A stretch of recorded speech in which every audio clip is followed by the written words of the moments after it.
कुछो न बोलेला ए राजा आजू बाजू काठी डोलेला खाली ताकेला कुछो न बोलेला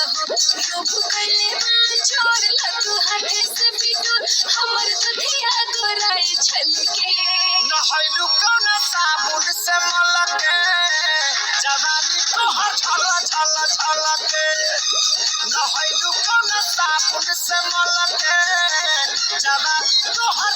छलके